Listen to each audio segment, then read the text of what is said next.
So it's demo day here in Greenville, and I'm just getting my music and stuff ready, my Pandora or whatnot. But what I'm gonna do, and I'm not gonna record it, but on the back, all that trash back there that you can kind of see, I'm just gonna go around and try to get all of the trash, everything consolidated and up close to the house. Right now, everybody's dumpster companies are super swamped, so we're trying to get dump trucks or something out here. But I'm just gonna try to get everything pushed up to the house, and then I'm gonna tear the house down, which I will record, and then I'll have all the debris at that point. And as I'm scooping everything forward, I'm gonna try to grade it out as well, so that way it'll already be done. Basically kill two birds with one stone. So anyway, that's what I'm gonna do first, and then once I get to the actual demo of the house, then I'll record that.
So I actually forgot to start recording. I think on yesterday, after my first or second dumpster, I was going to said I was going to record, but this is day 2 or day 3. I tore the house down on Thursday of last week, Friday or whatever. But this is the second day of loading out stuff. So this is dumpster number 6. So he's taken number 5. He dropped this one off, so this is 6. And then he's gonna bring back 7. I'm gonna think we need 1.5 more, but we'll see. Not the prettiest job because it rained, and on Sunday I believe is when it was. I mean, it poured down out here, so there's still standing water everywhere. So I contacted the client and I told him, hey, it's gonna be muddy, it's gonna be messy, but you know what I would recommend is probably bringing in some fill dirt also, because this is inside Greenville city limits. So the city is going to either find him, or they're going to well, they'll probably tell him, and then he'd probably call me back out anyway and say, hey, we need to fill in this hole. This was a pier and beam house, so it's going to have a big depression in it, and this is land, you can't really tell, but it kind of slopes in like this. So the water doesn't really drain very well right here. And I think there's a high clay content in this soil because this water's been sitting here for days now. But what I'm gonna do is I'm gonna get as much of this stuff out as I can. The little bitty stuff, broken pieces of drywall and stuff like that. Not gonna worry about those too much because it's in mud. So I can't really scoop through mud. I'm not going to sit and pick out every little piece that's in the mud. We're gonna bring in some fill dirt, and I told him about 3 or 4 truckloads of it, and then we'll just spread it out all over where the house used to be, and then maybe even back in the back here. There was like a shed back there. May spread it out back there, maybe not there, maybe just go to about the tree, because I don't think anybody cares what's behind that shed back there. But just kind of fill this area in right here and just kind of do a rough grade on it, get it to where it won't hold tons of water. I wish I had a skid steer to do that, but I'll use the track hoe to do it. And yeah, this one wasn't too bad. There's just a lot of stuff in it, and a lot of residual trash and junk left all over the property. You can still see there's a lot still around. So at the end, I'm gonna have to go and walk around everything that we couldn't get up. I'll walk around and pick it up. So anyway, that's that. And as far as my excavator goes, it's been down for, God, probably 6 or 7 months now. Can't figure out what's wrong with it. I think it's an electrical issue. My only thought is that the computer went out. Guy came and said the compression on the engine was gone because he couldn't even start it with a gas rag. So I asked him, how much is that going to cost to fix? And he said about $20,000, and $20,000 to $25,000 to have them rebuild the engine. And in my head, I'm thinking, no. You know, I'm like, I don't think I'm going to pay that much to have this thing rebuilt. Because I bought it for $39,000. You know, when they put all the fees and stuff like that on, it was a little bit more, but you know, I'm thinking if the engine has to go, I've also got to get new excuse me, I've also got to get new a new undercarriage. I got to get new tracks, new rollers, a new chain or new chains for each track, possibly even new final drives. And I hope these people don't think I'm crazy sitting here talking to myself. But I got a quote on that, and that's but just for the tracks and the chains and rollers and stuff like that, it's $15,000. That doesn't include the new final drives. which I think are about $9 or $10,000 each. And then of course if the engine's gone, then you know that's 20,000 right there. So you know, I'm already at what, 45,000 I think, ish. So at that point that would be, you know, worth more than, or it will cost more than what the machine is actually worth. So I'll either just get rid of it as is and you know, maybe have to take a loss on it, or if I can dismantle it and sell the parts and pieces themselves. I mean, you know, everything's on it still good, but and I don't think the engine's bad, honestly. I think there's something electrical going on, but because it started up just fine. I mean, like 2 turns it started up, and then that's when it kind of idled itself down and then just died after about 3 minutes. So I think it's electrical, but I'm gonna have them come out and take another look at it, or have a different set of eyes on it. I had one guy come out and that's what he told me, so I'm gonna have RDO come out, take a look at it and see what they say. And if it's electrical and I just need a new computer, then great, you know.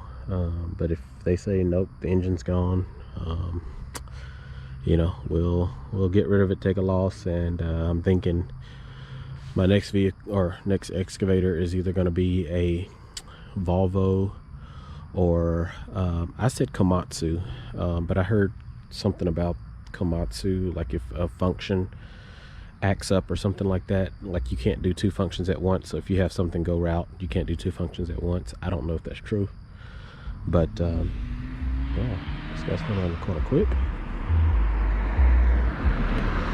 But I don't know. So anyway, we'll see. And I have other videos that I haven't uploaded.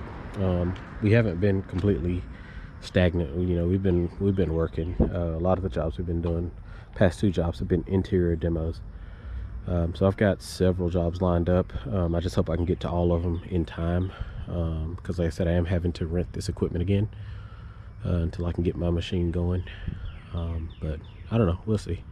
So once I get all this worked out, and at the end of the day tomorrow, I'll show you guys the final result. And I haven't uploaded to the channel in months, mostly because my excavator was down and you know whatnot. But anyway, I'm gonna quit rambling and wait for my next dumpster to show up and start loading this stuff out. The guy that's going to bring the fill dirt, he's also going to haul off this concrete here, and then there was a concrete doghouse back there. He's going to haul all that off. So it'll be a 2-for-1 special, I guess you can call it. But anyway, I'm gonna go get something to drink and get me a snack or something like that, and we'll see y'all tomorrow. So as you can see, got the house torn down, and we got some select fill brought in. I think that's select fill. I don't think it's cushion sand, but what happened was there's a deep depression, or somewhat deep depression, where the house was. And just before I did this demo, we had about 3 inches of rain here. So not 3 inches, well, this machine was sitting in about 3 inches of rain. There was standing water all over the yard, and so we went ahead with the demo. Excuse me. And of course, with pier and beam, when you get to the bottom of the house, you'll always scoop up a lot of mud and stuff like that. So long story short, I told them, you know, you're going to have somewhat of a depression if we don't bring something in and fill in kind of the gaps or whatever. So this spot right here, kind of right in, let's see, right in that area there, that's the softest spot, just because there was standing water there. Everything else is fairly firm. And so instead of being able to track it in like I normally do, I just had to use the bucket and push down and drag back or whatever. So now, and damn it, there was stuff that I couldn't get, like there's tires way in the back I couldn't get, and you know, we weren't really contracted to pick up everything around the house. So I usually make it pretty clear what my scope of work is. whenever I bid a job, because if you don't, then what ends up happening is you'll bid the job and you come expecting to tear down the house, and then they tell you, oh, well, there's trees, and we want all the little trees and everything along the fence line and stuff like that gone, and you didn't really bid that. So anyway, now I'm gonna go get some fuel, about 0.8 miles away, I guess. Hopefully they don't run out. I saw a front loader up there getting fuel, and then I saw a just a regular tractor with a mower on it. He was getting fuel. I know he works for the city. He came by the first day, so a little bit easier to just drive it up there than to have to try to get buckets or anything like that. So anyway, that's what I'm gonna do now.